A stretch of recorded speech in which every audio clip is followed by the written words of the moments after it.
지난주에는 성령을 따라 사는 삶은 나 혼자 사는 삶이 아니라는 것을 살펴봤습니다. 범죄한 성도를 온유하게 바로잡고 동시에 겸손히 나 자신을 돌아보고 또 서로의 짐을 지는 것이 성령을 따라 사는 삶이라고 했습니다. 이러한 삶은 이제 주님이 명하신 사랑을 실천하는 주요한 방법인가 동시에 우리에게 베푸신 은혜다라고 지난주 말씀에서 살펴봤었습니다. 이제 오늘 본문에서도 바울은 이제 삶의 실천이라는 주제를 계속해서 이어가는데요. 오늘 본문에서는 심음과 거둠을 얘기하면서 우리가 어떻게 살아야 마땅한가에 대해서 얘기를 합니다. 오늘 본문이 6절부터인데요. 6절은 나중에 살펴보도록 할 거고요. 먼저 7절이랑 8절부터 함께 읽도록 하겠습니다.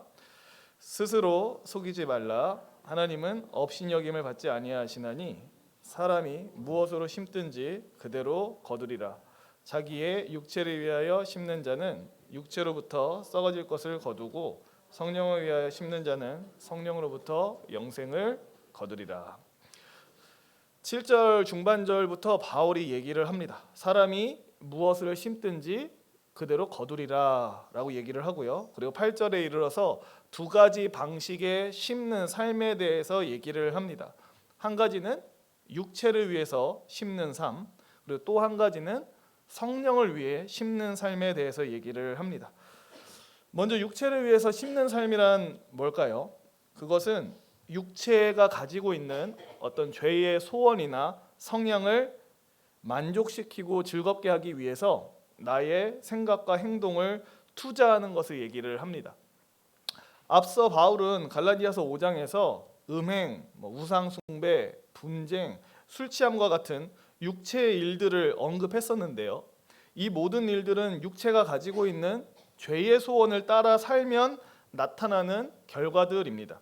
그리고 이런 육체의 일들을 위해서 나의 생각과 행동, 시간과 물질을 투자하는 삶이 바로 육체를 위해서 심는 삶이라고 말할 수가 있습니다.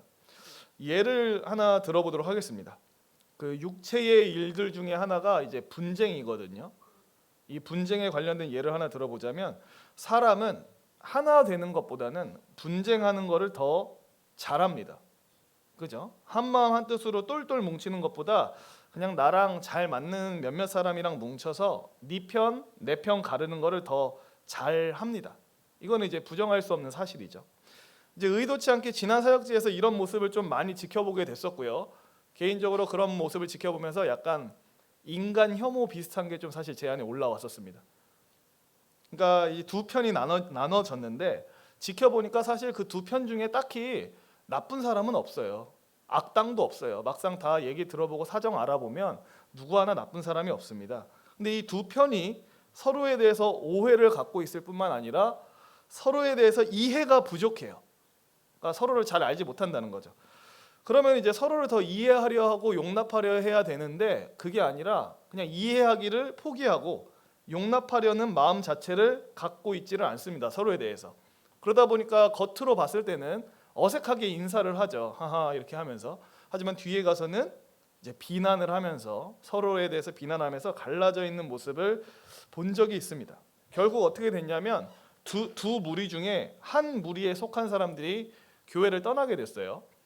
근데 이제 둘 사이에 싸움이 있어서 떠난 건 아니었고요. 그냥 이래저래 상황이 흘러가다 보니까 어찌어찌해서 한쪽 무리에 있는 사람들이 자연스럽게 이게 교회를 이탈하면서 교회에서 사라져버리는 그런 일이 있었습니다. 분쟁하기, 편 가르기는 성령을 위해서 심는 삶일까요? 육체를 위해 심는 삶일까요? 네, 육체를 위해서 심는 삶이죠. 그렇게 했을 때 거둔 게 뭐가 있었을까요? 제가 앞서 예시에서 말씀드린 것 중에 좋은 결과가 있었나요? 아니요, 좋은 결과가 없었습니다. 공동체 분열과 교회 이탈이라고 하는 씁쓸한 결과, 덕스럽지 못한 결과만 남게 됐죠. 바울도 얘기를 합니다. 육체를 위해서 심는 사람은 썩어질 것을 거두게 될 것이다 라고 얘기를 합니다. 영원하지 않는 것, 덧없는 것을 거두게 될 거다라고 얘기를 합니다. 또 한 가지 삶의 방식은 이제 성령을 위해서 심는 삶입니다. 성령을 위해 심는 삶이란 성령님의 원함과 성령님의 뜻대로 살아내기 위해서 나의 생각과 행동을 투자하는 것을 의미합니다. 앞서 갈라디아서 5장에서 바울은 성령의 열매에 대해서, 하나님의 성품에 대해서 얘기를 했었죠. 그러니까 더 사랑하기 위해서 힘쓰고, 화목한 관계와 하나됨을 위해서 헌신하고, 상대방에게 뭔가를 받을 마음 없이 넉넉히 베풀고, 하나님의 영광에 기여하지 못하는 것은 뭐든지 절제하면서 살아가는 게 이제 성령을 위해 심는 삶이라고 일단은 간략하게 얘기할 수 있을 것 같습니다. 뭐 예를 하나 들어보자면, 교회 공동체가 화목함과 하나됨을 위해서 힘쓰면 어떻게 될까요?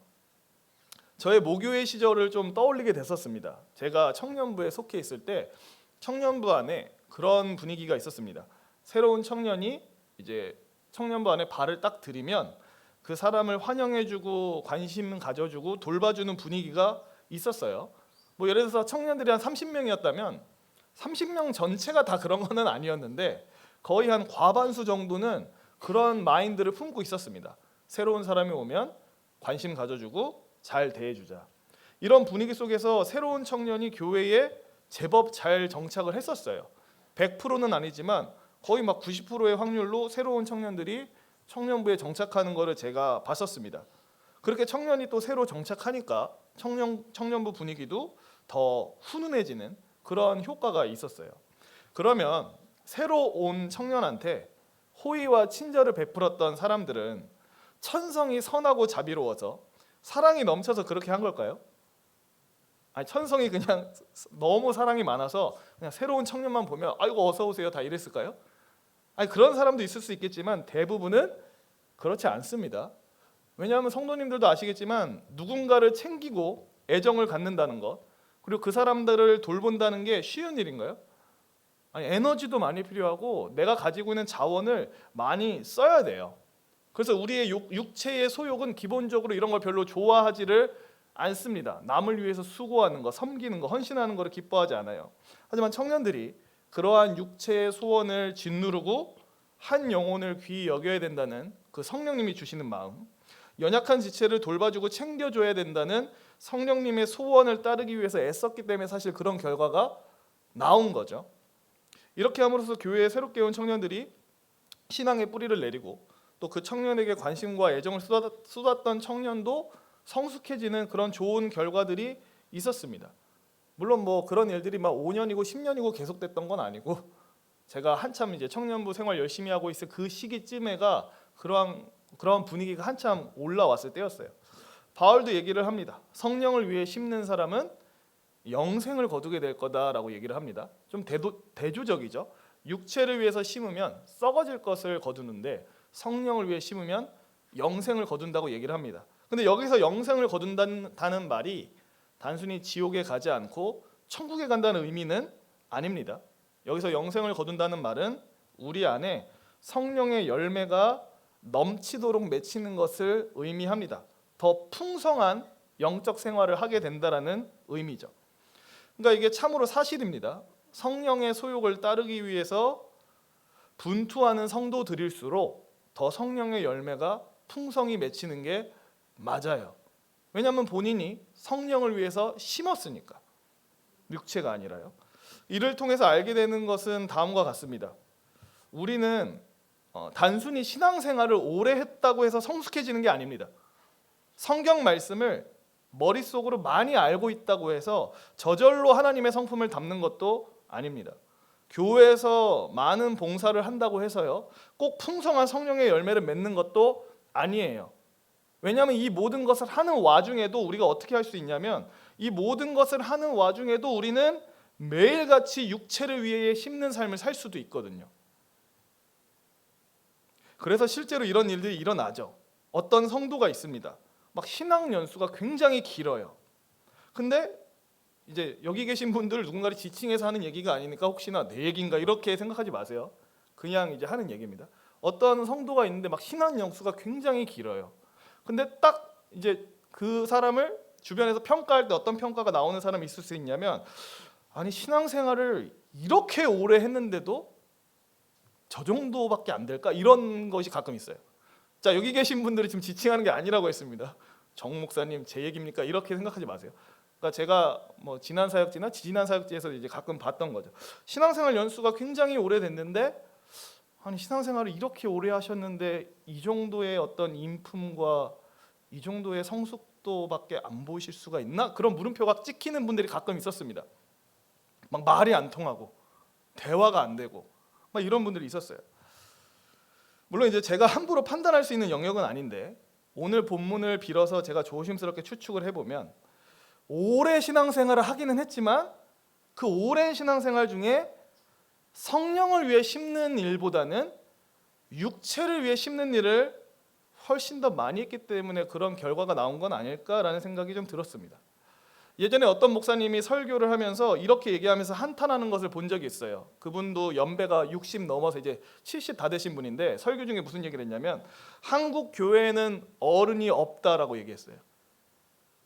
이게 무슨 의미인지 이해가 좀 되시나요? 그러니까 어떤 성도를 딱 봤을 때 아, 저 사람은 정말 영적으로 본받을 만한 사람이다. 저 사람처럼 되고 싶다. 내가 저 사람 등만 보고 따라가야지 할 만큼의 본보기가 되는 영적 어른이 너무 없어서 자기는 한숨이 나온다 이런 얘기를 한 거예요. 근데 그 얘기를 들으면서 사실 저도 겁이 났거든요.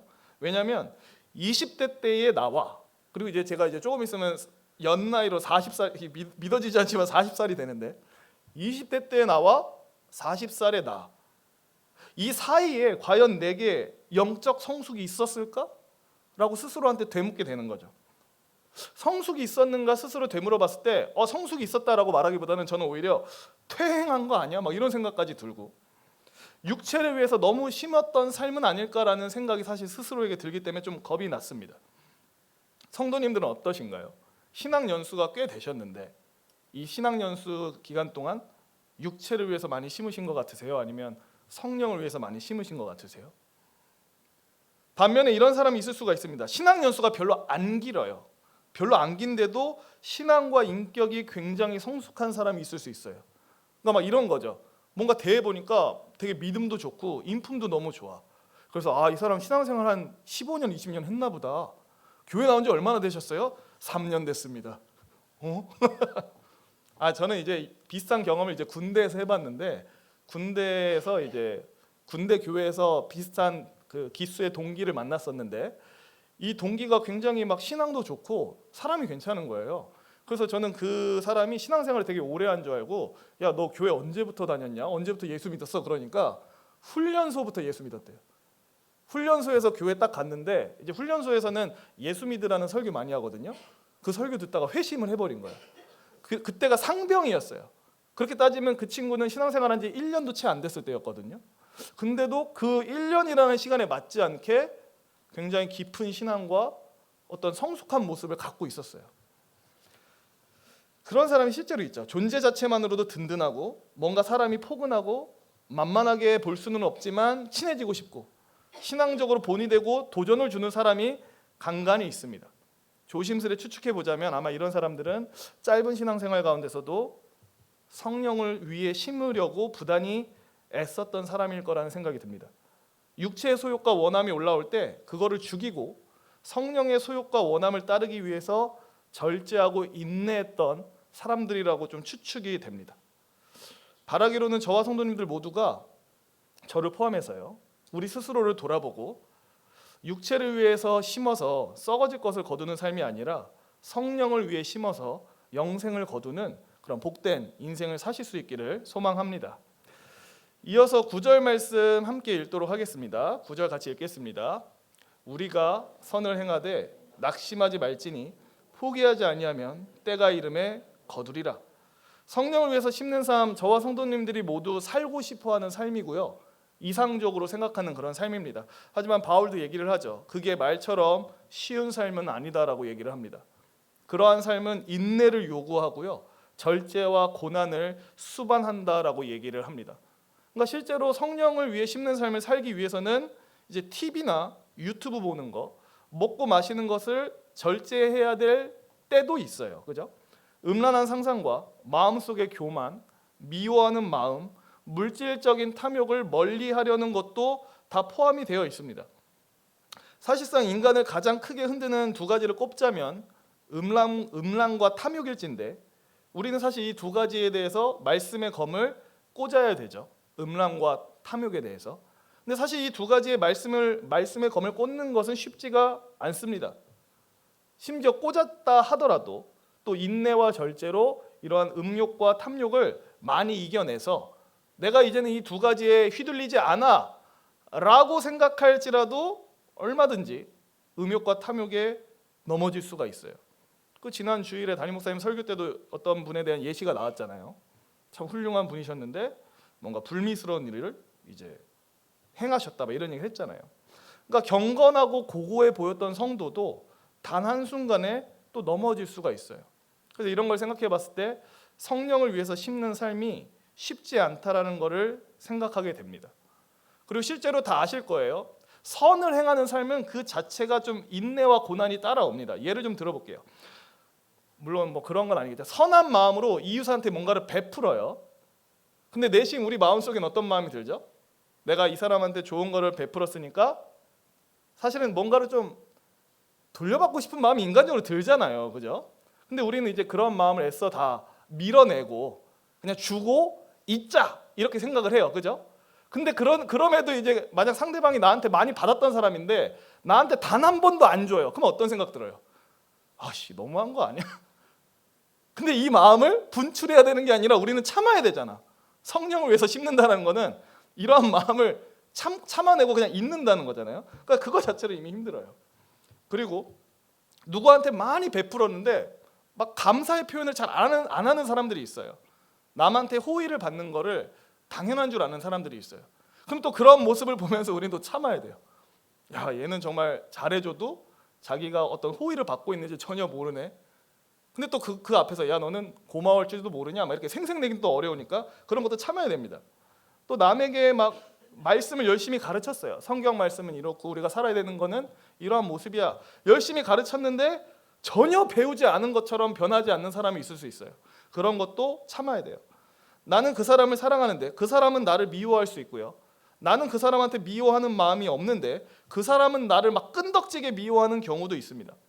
누구한테 용서를 구했는데 그 사람은 나를 용서하지 않을 수도 있어요. 나의 상황과 사정을 전혀 이해하지 못하는 사람들 앞에서 억울함을 느끼면서 입 꽉 깨물고 눈물 흘려야 될 때도 있고요. 나를 이해 못하는 부모와 형제들 앞에서 이래저래 변호하기보다는 그냥 가족을 품고 사랑하고 기도만 해야 될 때도 있습니다. 그러니까 이처럼 성령을 위해서 심는 삶은 그리고 선을 행하는 삶은요 힘들어요. 고단하고 당장의 열매가 나타나지 않는 경우도 허다합니다. 그래서 바울이 9절에 권면하죠. 선을 행하되 낙심하지 말아라. 힘든 걸 안다는 거죠. 그리고 당장의 눈에 열매도 잘 안 나타나는 경우가 굉장히 많다. 하지만 포기하지 않으면 때가 이르러 거둘 것이다 라고 얘기를 합니다. 그러니까 그 농사를 모티브로 지금 얘기하고 있는 거죠. 실제 농사도 그렇죠. 씨를 뿌려야 되고 병충해를 신경 써야 되고 뙤약볕 아래에서 땀을 뻘뻘 흘려야 되고요. 하루 종일 허리 굽히면서 일해야 돼요. 그러니까 농사라는 그 일 자체가 뭐 제가 해보지도 않았지만 간접적으로 그냥 쳐다보기만 해도 와 저게 정말 힘들겠다. 삭신이 쑤시고 무거운 피로감에 짓눌려 살아야 되는 일이구나라는 느낌이 들어요. 근데 이 고단한 농사도 때가 이르면 수확의 시기가 옵니다. 그거와 마찬가지로 바울도 얘기를 하죠. 성령을 위해 심는 삶이 굉장히 고단하고 힘들지만 인내와 절제를 요구하지만 때가 되면 열매를 거두게 될 거다라고 얘기를 합니다. 하나님께서 우리의 이 수고를 외면하지 않으시고 모두 기억하사 풍성한 열매를 맺게 하실 것이다라고 얘기를 합니다. 그래서 이제 말씀드리고 싶은 것은 이제 여기 계신 성도님들이 성령을 위해 심는 삶을 분명히 살고 계실 겁니다. 선을 행하는 삶을 살고 계실 거예요. 근데 그 삶이 분명히 수고롭고 힘겨울 겁니다. 때로는 막 보람도 안 느껴지고 내가 이렇게까지 살아야 되나라는 회의감이 내 마음에 들어올 수도 있어요. 하지만 바울이 말한 것을 기억하십시오. 선을 행하되 낙심하지 말고 포기하지 않으면 반드시 열매를 거둘 거라는 것을 기억하시기를 바랍니다. 이어서 바울은 우리가 선을 행해야 되는 대상이 누군가에 대해서 얘기를 합니다. 10절 말씀 우리 같이 한번 읽어보도록 하겠습니다. 그러므로 우리는 기회 있는 대로 모든 이에게 착한 일을 하되 더욱 믿음의 가정들에게 할지니라. 저와 성도님들은 선을 행하면서 살아야 되는데요. 그 선의 대상은 할 수 있는 한 모든 사람입니다. 할 수 있는 한 모든 사람한테 선을 행해야 되는 게 맞아요. 기회가 있다면 우리의 삶의 영역에서 마주하는 사람들, 그게 뭐 직장이든 학교든 어디든지 간에 거기서 마주하는 사람들한테 선을 행할 수 있어야 됩니다. 그렇게 함으로써 우리가 가지고 있는 최고의 보물이 예수님이라는 사실을 드러낼 수 있어야 되죠. 하지만 무엇보다 우리가 누구에게 근데 먼저 선을 행해야 되냐면 바울이 말하듯이 믿음의 가정들한테 선을 행해야 됩니다. 기회가 되는 대로 모든 이에게 착한 일을 하되 더욱 믿음의 가정들에게 하라고 얘기를 합니다. 여기에 우리의 우선순위가 있어요. 이거를 가끔 거꾸로 하는 분들이 있는 것도 본 적이 있어요. 믿지 않는 사람과 믿는 사람, 이 둘 중 한 명한테만 좋은 일을 할 수 있다. 누구한테 할 거냐? 그러면 믿는 사람은 어차피 뭐 어떻게 되든 간에 천국 갈 거니까 믿지 않는 사람한테 잘해야지, 이렇게 얘기를 하는데 꽤 맞는 말인데, 근데 이제 우선순위가 있다면 믿는 가족들, 믿는 우리 교회 지체들한테 먼저 잘해야 되는 게 맞습니다. 얼마 전에 이제 제가 아는 형님 목사님이 담임 목사 위임식을 해가지고 제가 그 위임식에 간 적이 있어요. 위임식에 갔더니 그런 순서 있죠. 중간에 나이 지긋하게 드신 원로급 목사님이 나와가지고 어떤 격려 및 축사 이런 거 하는 시간 있잖아요. 그래서 어떤 나이 지긋이 드신 목사님이 나와서 이런 얘기를 하더라고요. 자기가 30년 넘게 목회하면서 붙잡았던 진리가 하나 있는데 그 진리가 뭐냐면 교회는 가족이다 라는 진리 붙잡고 자기가 평생 목회를 했대요. 예컨대 성도님의 가족 중, 그러니까 실제 가족 중 누군가가 아파서 병원에 갔으면 어떻게 하실 거예요? 병원에 곧바로 뛰어가실 거죠. 괜찮은지 확인하려고. 성도님의 실제 가족 중에 누군가가 재정적으로 어려움을 겪어서 먹고 살기 힘든 상황이면 어떻게 할 거예요? 나도 먹고 살기 빠듯하지만 있는 돈 없는 돈 끌어다가 주겠죠. 가족이니까. 성도님의 가족 중 누군가가 결혼한다면 어떻게 하실 거예요?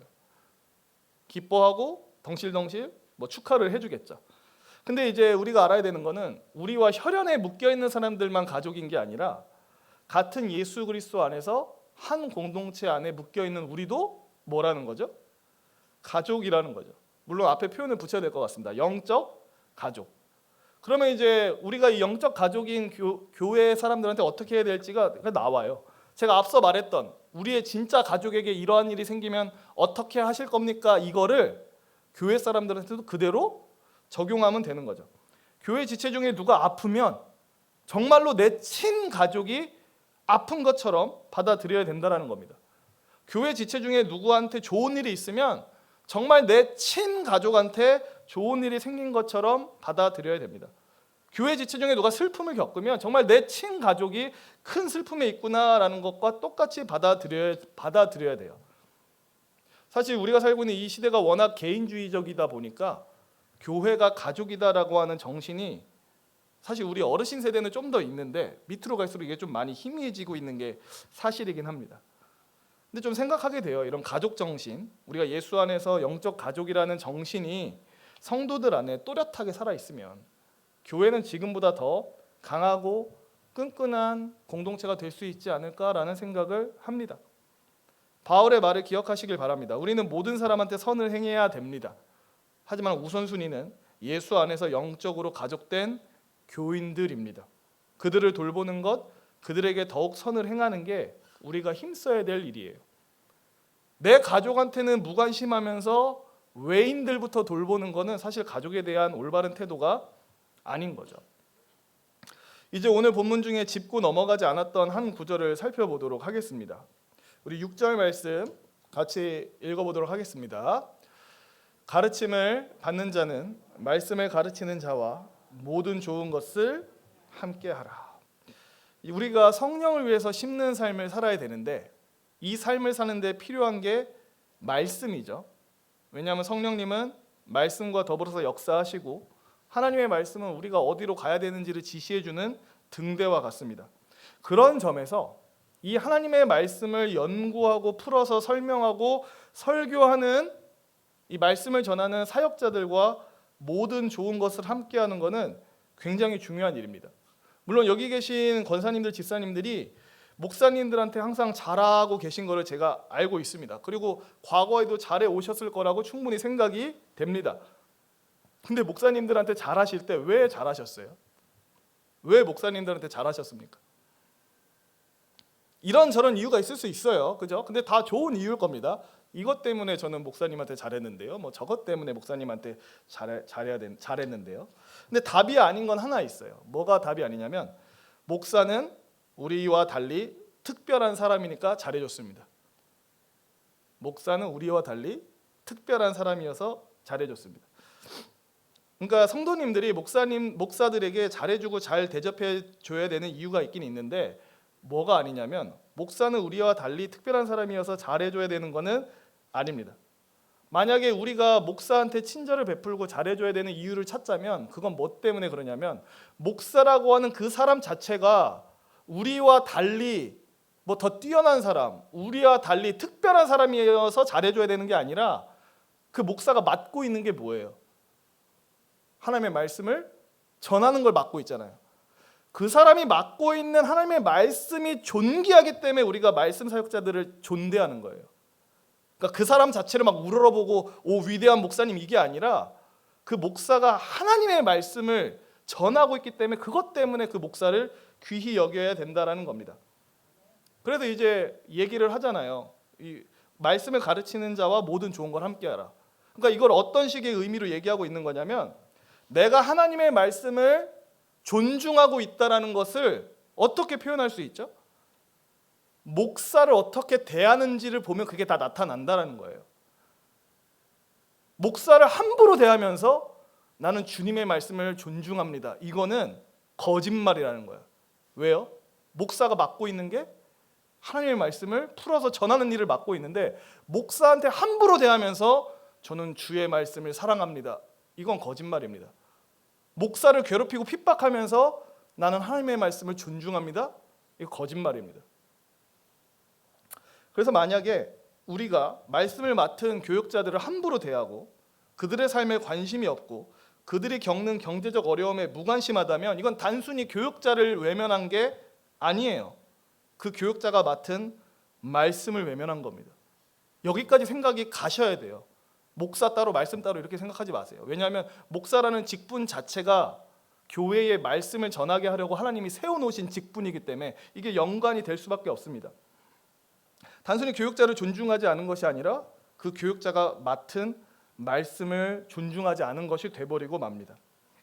그래서 모든 성도들은 교역자, 목사 그 사람 자체가 대단해서가 아니라 그 사람이 가지고 있는 말씀을 존중하는 마음으로 그와 모든 좋은 것을 함께 해야 돼요. 그들에게 필요한 물질적인 공급을 해줘야 되고 많은 기도를 해줘야 됩니다. 이런 얘기를 목사인 제 입으로 하니까 되게 좀 불편하긴 한데요. 뭐 어쩔 수가 없습니다. 오늘 본문이 이러니까. 예컨대 이런 교회가 있을 수 있습니다. 우리 교회 얘기는 아니고요. 막 이런 사람들 가끔 있잖아요. 교회 안에 목사한테 생활비, 그러니까 사례를 넉넉하게 주면 탐욕스러운 사람이 될 수 있으니까 최대한 적게 줘야 돼. 이런 의견을 갖고 있는 사람들이 아주 가끔 교회에 있습니다. 혹은 이런 사람들도 있어요. 목사는 하나님이 먹여 살리신다는 것을 체험하고 배워야 되는 사람이니까 생활비를 넉넉하게 주면 안 돼. 이런 생각 어떻게 생각하세요? 막 그렇게 해야지 막 이런 분들 있으세요? 목사는 쫄쫄 굶겨야 경건해져. 목사는 배고파야 영성이 증가해. 이렇게 생각하는 분들이 있나요? 근데 이게 맞는 말이 아니죠. 목사한테 생활비 많이 주면 탐욕스러운 사람이 되나요? 그건 이상한 사람들이라서 탐욕스러워지는 거고 목사에게 하나님이 먹이시고 기르신다는 것을 가르치기 위해서 최대한 적게 생활비를 줘야 되나요? 저는 그렇게 말하는 분들한테 되묻고 싶어요. 당신이 하나님이냐고. 당신이 목사를 경건하게 만들기 위한 계획을 당신이 짜냐고. 목사한테 생활비를 적게 주면 어떤 현상이 일어날까요?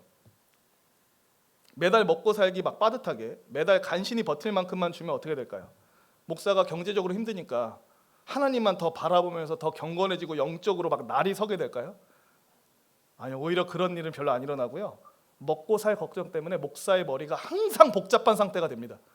설교를 써야 되는데 머릿속 이거 제 얘기가 아니에요. 저는 뭐 혼자 사니까 별로 이런 거 없잖아요. 근데 막 가족 많은 목사님들 생각을 해보세요. 우리 교회 얘기 아니에요. 또 이런 얘기하면 저는 정 목사가 우리 교회 막 이렇게 폄하했다 뭐 이런 얘기 나올까 봐 걱정이 되는데 이런 주제 얘기하면 그러니까 그럴 수 있어요. 막 목사가 막 가족이 엄청 많아요. 근데 교회에서 생활비를 정말 짜게 줘. 정말 먹고 살 만큼만 줘. 그러면 목사 머릿속에 이 먹고 살 걱정이 막 인간인지라 가득 들어와서 설교 준비에 마음을 쓰기가 어려워요. 삶의 무게에 짓눌려서 사역에 집중을 못합니다. 그리고 목사의 필요에 대해서 냉담하고 무관심한 교인들에 대해서 내심 서운한 마음이 생겨가지고 이게 목양에 부정적인 영향을 끼쳐요. 그러니까 목사를 굶기면 경건이 증가하지 않아요. 물론 그 중에 경건이 증가하는 분들도 있는데 웬만해선 증가를 안 해요. 그냥 상식적으로 생각을 해보세요. 저는 사역한 지 10년 정도가 됐는데 느끼는 게 있습니다. 사역자가 받는 생활비가 10년 전이나 지금이나 별 차이 없다는 걸 느낍니다. 그리고 이 질문을 20년 이상 사역하신 분한테 질문하면 아마 이런 대답이 나올 겁니다. 10년이 뭐냐고, 20년 전이랑도 차이 없다고. 이런 얘기가 나올 겁니다. 우리나라에 이게 좀 얘기가 길어지는데요. 우리나라에 그 최저생계비라는 게 있습니다. 다 아시죠? 국민기초생활보장법 2조 5항에 이르면 이렇게 써 있어요. 최저생계비란 국민의 건강하고 문화적인 생활을 유지하기 위하여 소요되는 최소한의 비용, 최저생활이라고 생각되는 수준의 삶을 살기 위해 반드시 지출해야 한다고 생각되는 비용. 그러니까 최저생계비가 뭐냐면 최고로 호화로운 생활을 하기 위해서 필요한 비용이 아니라 최저의 생활을 유지하기 위해서 필요한 금액이죠. 이 최저생계비 어떻게 산정하는지 혹시 아시나요? 저도 뭐 이번에 찾아봐서 알았어요. 아는 척하는 게 아니라 이제 말씀드리려고. 우리나라 국민 전체를 딱 100명으로 보고 경제적 수준의 그 소득에 따라서 이 100명을 쫙 줄을 세워요. 1부터 100까지. 그리고 딱 가운데 50번째 사람 있잖아요. 이 50번째 사람이 버는 소득을 가지고 중위소득이라고 부릅니다. 중위소득, 딱 가운데 사람. 근데 이 중위소득 버는 사람이 100을 번다라고 생각하면 여기서 40을 떼요. 그럼 60만 남죠. 이 60이 최저생계비예요. 중위소득에서 40%를 깎은 거. 그래서 여길 기준으로 1인 가족 최저생계비, 2인 가족 최저생계비, 3인 가족 이런 식으로 최저생계비가 쫙 책정이 돼서 나옵니다. 근데 이제 그런 생각을 하는 거죠. 모든 교회는 목사의 생활비를 정할 때 뭔가를 참고해야 되잖아요. 뭘 참고하면 좋을까요? 최소한 최저생계비 정도는 한번 봐야 되지 않을까? 나라에서 우리나라 국민이 최저한의 생활을 살기 위해서 이 정도는 필요하다고 나라에서 정해놨는데 그거는 좀 참고하면서 과연 우리가 우리 교회의 목사들한테 알맞게 주고 있는가는 돌아볼 필요가 있지 않나 생각을 합니다. 최저생계비. 물론 이런 거 있어요. 교회 사정이 정말 어렵고 그 교회를 이루고 있는 성도들의 절대 다수가 굉장히 재정적으로 어렵게 살고 있다면 분명히 정상적인 목사라면 나도 거기에 참여한다라고 얘기합니다. 그렇지 않나요? 막 성도님들은 막 겨우 벌어 먹고 살고 있는데 막 어떤 목사가 저 차 좀 바꿔주십시오. 집 넓은 데로 옮겨주십시오. 이럴 목사가 사실 어디 있어요? 그 성도들랑 같이 고통받으면 고통받겠다. 내가 생활비 덜 받겠다라고 얘기할 목사는 있어도 그 상황에서도 탐욕을 부릴 목사는 사실 있으면 이상한 사람입니다. 근데 이러한 어려운 상황이 아님에도 불구하고 목사에게 돈 많이 주면 탐욕스러워져. 하나님만 바라보게끔 가난하게 살게 만들어야 돼라고 혹시나 그런 분들 우리 교회에 없는 거 아는데 그러한 생각은 사실 좋은 생각이 아니라고 말씀을 드리고 싶습니다. 그거는 목사를 곤란케 하는 것일 뿐만 아니라 하나님의 말씀을 존중하지 않는 태도이기 때문에 그렇습니다. 7절 말씀을 우리 다시 한번 읽어보도록 하겠습니다. 화면 보고 읽어볼게요. 스스로 속이지 말라. 하나님은 업신여김을 받지 아니하시나니 사람이 무엇으로 심든지 그대로 거두리라. 6절과 이 7절을 연결해서 보면 의미가 좀 보이실 겁니다. 우리가 말씀을 전하는 자들한테 그들의 삶에 무관심하고 그들을 업신여기는 와중에도 나는 하나님을 잘 섬기고 있어 라고 말하는 것은 말도 안 된다라고 지금 바울이 얘기하고 있는 거예요.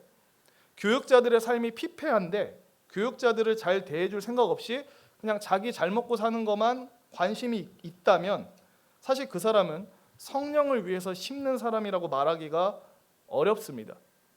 그리고 하나님은 그런 거짓 경건에 속지도 않으세요. 그러므로 바라기로는 이제 성도님들께서 정말 하나님의 말씀을 사랑하고 존귀 여기는 마음을 갖고 계시다면 그 마음을 교역자들에 대한 태도로 증명하시면 됩니다. 그렇다고 해서 막 저한테 좋은 거 다 갖고 와 이런 의미가 아니에요. 그런 거 하나도 필요 없고요. 그리고 사실 교역자들도 그 착각을 안 해요. 그러니까 가끔 그런 걱정하는 분들이 있어요. 교역자들한테 너무 잘해주면 헛바람 들고 오만해진다. 근데 실제로 헛바람 들고 오만해지는 사람이 가끔 있을 수는 있지만 대부분의 목사들은 압니다. 우리가 막 대단한 사람이어서 성도님들한테 사랑받고 대우받는다고 생각 안 해요. 우리가 정말 뭣도 아닌 사람이라는 거 다 알아요. 근데 정말 하나님 말씀 하나 때문에 존중받고 있다는 거 우리도 다 압니다. 그러니까 교육자들한테 잘해주면 탐욕스러워진다, 교만해진다, 오만해진다, 삐뚤어진다 이런 걱정 너무 안 하셔도 됩니다. 그냥 감동이 오시는 대로 좋은 것을 같이 나누시면 돼요. 물론 이 7절 말씀은 꼭 교역자한테만 한정되는 말씀은 아닙니다.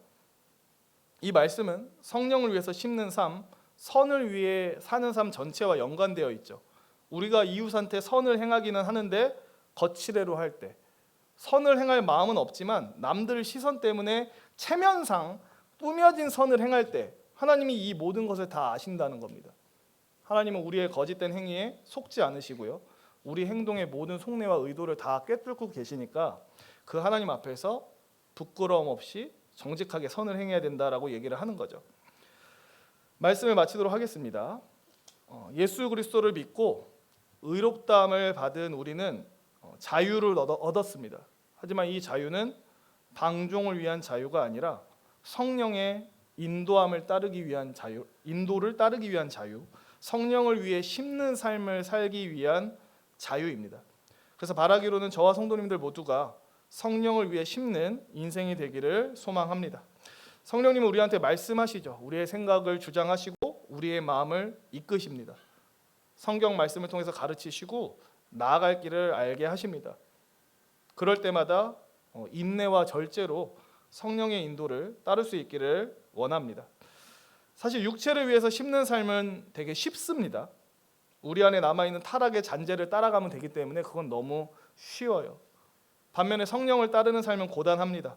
여전히 남아있는 죄성을 대적해야 되고 육체 친화적인 이 세상 문화에도 대항해야 되기 때문에 굉장히 힘듭니다.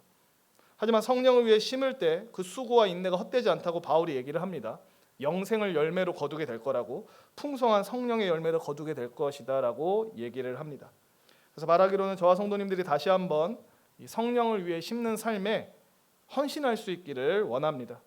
느슨해진 허리띠를 조이고 붕 떠 있는 마음을 붙잡고 흐릿해진 눈을 부릅뜨고 이 복된 길, 거룩의 길로 갈 수 있는 저와 성도님 되시기를 주님의 이름으로 축원합니다. 말씀